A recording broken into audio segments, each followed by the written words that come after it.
Pasensya ka na. Akala kasi namin pugot ang ulo mo kanina eh. Oo, hindi pala. Ay, sus naman. Kayo ha? Huwag nga kayo magbibiro ng ganyan. Munti ko na tuloy mabitawan tong salamin na hawak ko. Salamin? Oo. Eh baka naman reflection lang ng liwanag ang nakita ninyo kanina. Refleksyon ng liwanag? Oo, di ba hawak-hawak ko tong salamin na nakaharang sa mukha ko? Eh di reflection ng paligid yung nakita ninyo.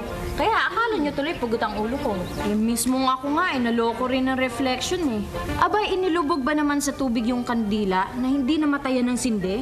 Eh, hindi naman pala magic yun eh. Reflection lang. Pasensya na kayo ha. Alam niyo, hindi ho namin naisip yun eh dahil sa tindi ng takot namin kanina. Maiwan ko na nga kayo dyan. Pasensya na.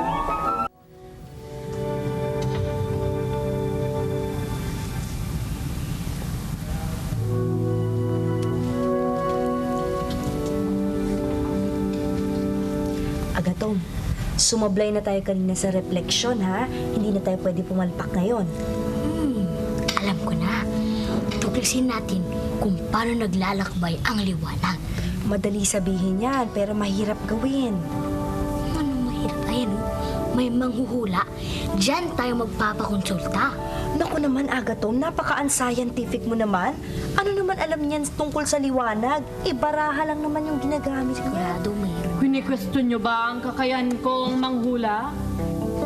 Para sabihin ko sa inyo, kayang-kayang sagutin ng aking mga baraha kung papaano naglalakbay ang liwanag.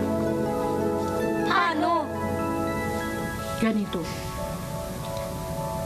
Ang ilaw, dito manggagaling ang liwanag. Ang liwanag na magsasagot sa inyong mga katanungan. Unang hakbang, kailangang may butas ang mga baraha. At ipapasok ito sa chalk erasers.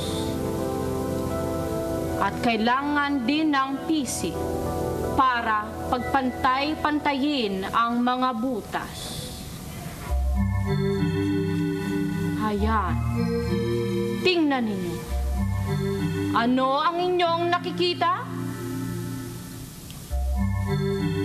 Yung liwanag, diretso kung maglakbay. Ano kaya kung ihiwalay ko yung isa? Ha? Oh, di hindi na diretso yung liwanag, hindi na makita yung liwanag sa baraha.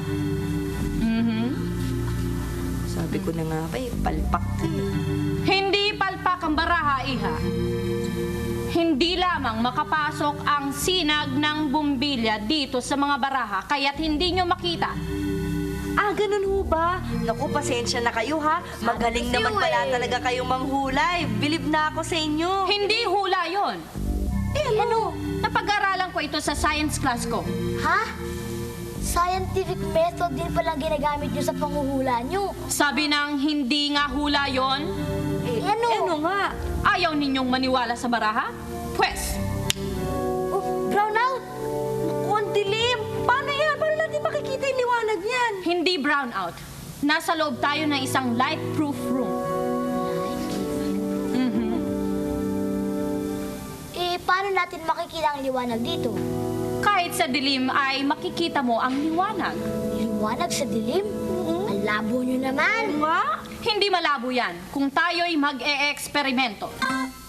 Sa ating eksperimento, gagawa tayo ng butas sa kwarto na maaaring pasukan ng ilaw. Gagamit ako ng 2 spotlights. Berdeng spotlight sa taas at pula naman sa baba. Kung totoong diretsyo ang sinag ng berdeng spotlight, lalagos ito sa butas at tatamang pababa. Kung diretsyo talaga ang galaw ng pulang spotlight, ang sinag nito ay lalagos sa butas at tatama sa ibabaw ng berdeng sinag. Tama po kayo. Ang berdeng sinag ang nasa ibaba at ang pula naman ay nasa taas. Kung ganun, talagang ang diretsyong naglalakbay ang liwanag. Oo nga eh. Aling, ano? Nawala. Nawala yung manghuhula, oh. Oo nga eh. Talagang napaka-misteryoso na yan, no? Bigla na lang sumulpot at nawala. Parang liwanag, mailap.